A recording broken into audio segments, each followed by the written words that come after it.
elements that lead to a company becoming stuck, do you think? Well, I think, I mean, there's usually about 9 sticking points that I've noticed. But I know that the biggest one is really, it's sometimes it's just the business owner itself. Because sometimes, and I've noticed this, at least in my profession and in my experience working with clients, my personal biggest challenge in my business is helping the business owner to kind of get out of his own way. Because Right. sometimes what happens is that, I mean, everyone that's built their business from the ground up, they know exactly what I'm talking about, that their heart and their passion is wrapped up in that business. So sometimes it gets a little difficult to change things, especially if you've had your business, you've been running it a certain way for a couple of years. Mm-hmm. It's hard to change things and kind of step out of your comfort zone. But once we kind of get to that point, that's when all the opportunity opens up. That's when we can implement new strategies, new tactics, everything new we can put into the business to help them get unstuck. So as long as they really have that mindset where they're tired of the current situation, they're tired of their business kind of being in a stalled position, and they're ready to do whatever it takes to grow and expand, you just got past one of the biggest sticking points of anything.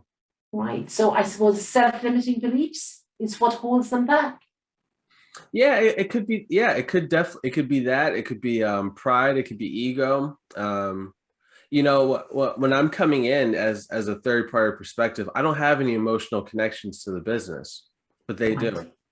You know, so I've got a different perspective. I got a different vantage point when I'm looking at the business and looking in it as well.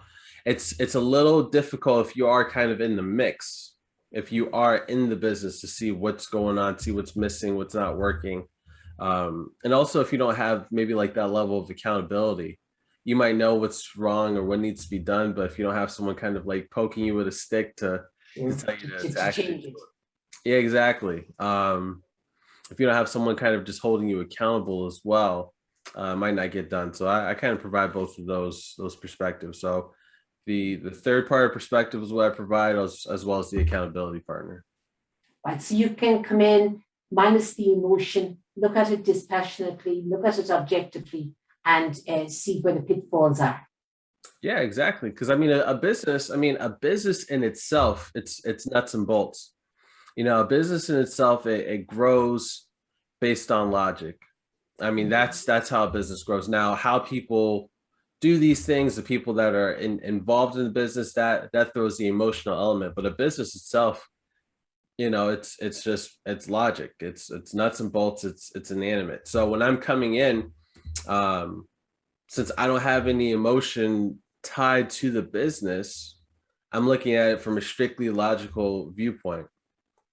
So since that's the case, then I can think a little bit more clearly. I don't have emotional feelings or apprehensions kind of fogging my vision when I'm looking at the business. I'm coming in, I'm saying, hey, we're missing this and this. We've got some hidden assets. These are some great opportunities we can capitalize on.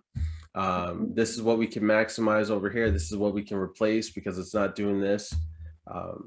So it lets me come in a little bit more intentionally when I'm working with the business.